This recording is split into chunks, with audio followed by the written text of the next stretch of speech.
could be significant because North Korea has said they will do two things they've never done before. One, talk about denuclearization. Number two, also say they would halt missile and nuclear tests during these talks. But credit should go to South Korea for this positive development. Should any credit be given to China? Yes. China should get some credit because these sanctions that the administration, the Trump administration, has pushed are the most far-reaching. They cover oil, energy, foodstuffs, North Korean workers. I think they're biting the North Koreans. They're pressuring them. China deserves some credit. They could do a lot more, especially on border enforcement, enforcing these things. But they are deserving of some credit. Now, you know North Korea well. You know the country, you know the leadership. Can they be trusted? No, they can't be trusted, but I believe you have to do the best you can. They have nuclear weapons. They have missiles. They're threatening the international community. They're threatening South Korea, Japan. But I think they've reached the point where they're ready to negotiate. I think Kim Jong-un, very unpredictable, very difficult to deal with, but he has an end game. And his end game may be now he's ready to make a deal. But you have to have a lot of enforcement. You have to have a lot of oversight. But it's going to be a long negotiation. But at the very least, tension is a lot less because of the potential of these talks. Now, North Korea says it won't be sitting down with any preconditions. What does that mean to you? Well, they basically have agreed to sit down without any preconditions. In other words, in the past, North Korea said, we're not going to sit down if you want us to talk about nuclear weapons, nuclear talks. Now they're saying, all right, we're ready to discuss nuclear talks. This is why it's significant, nuclear reduction. But they have not confirmed what the South Korean envoys have said they would do. I think they will because there's too much at stake. And there's a possible summit between the president of South Korea and the North Korean leader, Kim Jong-un, which is good for both sides. So I think this potential talk development is the real thing, but it still remains to be seen. I've dealt with North Korea for years. You never know what they're going to do. They're very unpredictable. Kim Jong-un is very unknown to the international community. He's talked to very few people. Now, you've written a book, the title is How to Sweet Talk a Shark.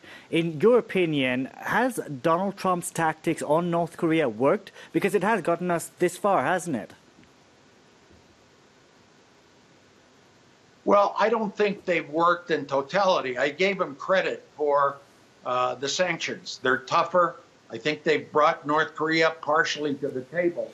But no, I don't believe President Trump's tactics, his tweeting, his insulting foreign leaders, his very, very troubled relationship with the European Union, with Britain, even with France. No, I'm a practitioner of traditional quiet diplomacy instead of making a lot of noise and threats.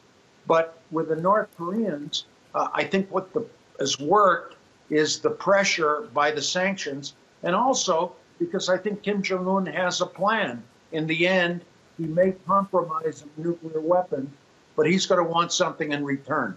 Economic assistance, the end of sanctions, the end of the Korean War. His country is one of the poorest in the world. So at least tension is reduced. Things are a little better, but you've got to watch them every second of the way because they change their mind and they're pretty skillful. How soon could talks begin, in your opinion, with the United States? Well, I think they're going to have to wait until after the summit between the North Koreans and the South Koreans, which is the end of April. But there could be preparatory talks before that.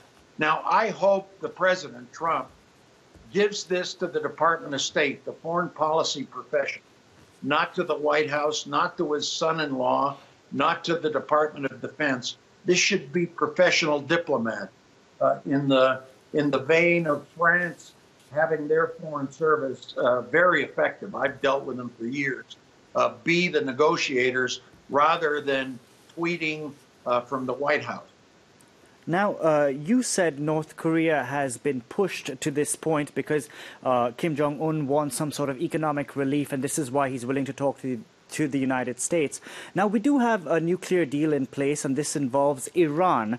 The Republicans in the U.S. and Donald Trump himself don't agree with the Iran nuclear deal. The Israeli Prime Minister, again, reiterated today that it's simply making Tehran a menace to the region. What would make a deal with North Korea any different than the one struck with Iran? Well, my worry is if the United States and President Trump abandon the Iran deal, North Korea will not want to make a deal with the United States or South Korea or Japan. So I worry about that. I'm very worried about Iran's behavior, but I think we should keep the nuclear deal and push Iran to be more responsible on issues like Yemen and terrorism and their threats to Israel. They are destabilizing the international community, but let's keep this nuclear deal going. Europe wants it. The United States signed it. So I worry about the president and the United States abandoning the nuclear deal, especially because North Korea is going to say, you can't make a deal with the United States because from one president to another, they're willing to break it.